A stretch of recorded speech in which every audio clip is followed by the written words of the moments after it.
Kompleto tayo. Goods. 105 kilometers. Naku po. Nililigawan ah. Mukhang magandang parisan to ah. Black and brown.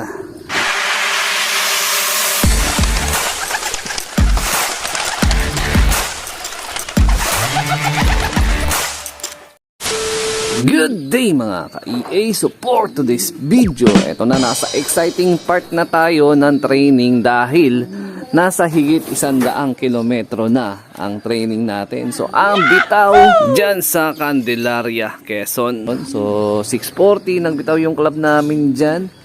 Around, ang ganda ng panahon dyan. May nakita kanina sa, sa GC na. Mamaya, latag ko dito sa, natin. Sa video natin, yung possible na release nung pinaka-training namin. Ayan, medyo mainit na rin. Time check natin, anong oras ba? 8:07 na. So, expect arrival ng ibon natin is around 8:30 AM. So, 2 hours or more than 2 hours ang possible na flight distance o yung oras ng bitaw, oras ng lipad nila. Pabalik na dito dahil higit 100 kilometro na. Kung dahil nagkakamali, 103 or 105 kilometer air distance na yung pinaka-training. Ayan. So, dito, hindi muna tayo naghalo ng Olabs Probiotic. Ano lang muna to? Electrolytes. Ayan. Yung Microbest Electrolytes. Ayan. Hinalo natin sa tubig.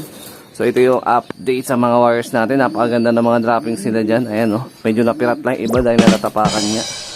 Ayan. Tapos, mga kalapatids, tinanggal ko na nga dito si Lady Mina to kasi na-confirm ko na hen siya. So, ang ginawa ko, yung mga bloodline na Javier Leyte natin dito is pinaghile-hilera ko na. Ayan, nandito na sila. Ayan. Ito, nandito na si Lady Mina to. Confirm. Mga 1 buwan na kondisyonan to. Ayan. Kasi yung possible future na ikakasa ko sa kanya is yung lolo niya. Yung producer ng Javier at local bayog natin. Ayan, si Weapon X. Nakakasa pa siya dito. Nakasalang pa eh. Ayan, so yung sinusubuan nila dyan na YB, yung isa is naka-MacArthur band natin. So isa yan sa unang-unang ibon natin na naka-line up sa season 14 na MacArthur. Tapos yung next mate is for out natin. So rektang mensahe na lang kayo kung gusto nyo ng bloodline ng Javier Leyte ni EA Love TV. So ito yung lolo ni Lady Mina to. At ito naman yung full na magulang ni Lady Mina to. Si Batusay Cross dito kay Reiso natin na hen. Ayan.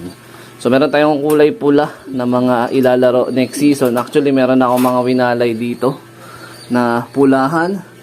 Ayan o, nandito may mga latest YB na tayo. Mga pang south na natin yan. Binubuo na natin yung Team South, Team MacArthur natin. Tas after nun, puro pahinga na yung mga wires natin, yung mga breeder. So may aawatin na rin ako dito na breeder. Na-post ko na nga dyan sa pinaka Facebook page natin. So, meron tayo dito nakalatag sa patrending bird. So, ito yung nakaupo dun. By Monday or Tuesday kasi iwawalay ko na yun. Ayan yung nakaupo dyan. Nag-aaral lang tumukha yan pero hinahayaan ko muna dyan na kasama muna ng magulang. Extend ko pa ng ilang araw. So, meron tayong trending bird. Nandyan sa ating Facebook page. So, rektang mensahe lang kayo para makasali. 30 points lang yun per stat mga kalapatids. Ayan no. Kahapon nagpaligo ako ng ibon eh. So nangyari, yung paliguan nila, sabi ko parang medyo lokbo na. Ayan, ito yung dati natin na parang takip ko ng ng pagkain na in-improvise ko lang. Tinapalan ko lang kasi may butas yan. So anong nangyari, nagpunta kasi ako dito sa may parang mga school supply o mini department store dito sa may malapit sa amin. At meron akong nakita na tingin ko mapapakinabangan ko. Ayan, napakaganda diba? Sa Shopee kasi merong ganito kaya lang mahal. Ito, nung tiningnan ko doon, sabi ko parang okay ito. Yung sukat, yung lapad, tas yung lalim. Tapos sinan ko naman, wala naman butas at mukhang magtatagal naman. Wag lang siguro to masikatan ng araw. Kaya ang gagawin ko, itatanggalin ko muna dyan. Kukubli natin. Ayan o, 129 pesos lang. Meron na tayong maganda at maayos na paliguan ng mga wires natin. Dyan, sa loob ng breeding section. Ayan, I mean, flyer slope pala. Ayan, so magpaligo tayo ng ibon, minsan once a week lang naman, minsan nga after 2 weeks pa pag medyo nakakaligtaan natin eh. Ayan, pero kahapon nakaligo na sila. So ito, hindi pa nila ito mabibinyagan, baka sa 1 linggo na.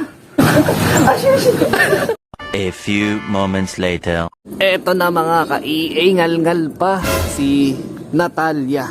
Ayan, kagaya ng ina-expect, lagi talaga natin first dropper to. Time check 8:25, mas maaga siya sa ina-expect ko na arrival. So yung gantong oras, nasa higit 1,000 o 1 speed, pasok pa based dun sa forecast ng tropa. So hindi tayo makapag-forecast ng karera, gawa hindi ba tayo sumali sa pooling nila. Ayan. So ito is lahi pa rin to nung Javier natin. Ayan. Rektang anak na to ni Weapon X, kumbaga is kapatid na sa tatay ni Batusayan. So isa to sa inaasahan natin. May couple sibling yan, yung baldado natin na naka-MacArthur sana natin nung nakaraan na season, kaya lang di natin nailipad dyan. So isa yan sa nanghihinayang ako na pyesa nung nakaraan na season ng MacArthur. Hindi natin nailipad gawa ng baldado yung kaliwang pakpak. Di ko na rin kasi masyadong na-monitor eh. First time natin na nagkaroon ng ganun, na YB pa lang, is nagkaroon na ng injury yung bagwis o yung pinakapakpak. Pero maganda yung kondisyon niya, yun, base naman sa itsura, di ba? Hending yan.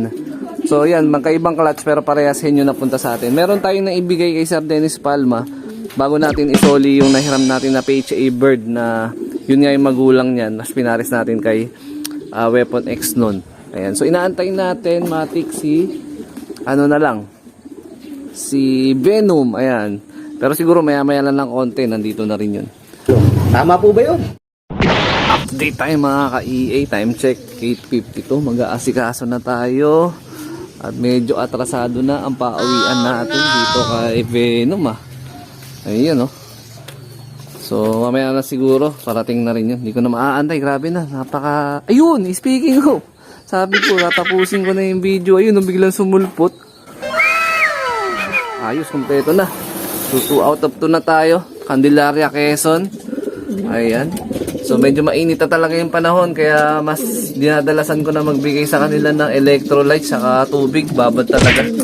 Palit tayo ng tubig kada 5 hours siguro, para fresh na fresh pa rin yung naiinom nila na tubig. Ayan medyo na-stress to. Nag-aaway sila ni Red Batusay. Ayan grabe majority talaga. Napakalakas nung kak natin na to. Ayan future breeder natin to. Soon, i-breed natin to. Yan yung pinaka-latest na anak niya, yung kapares niya pa si Miss Puyo, na meron tayo dyan sa breeding section. Ayun.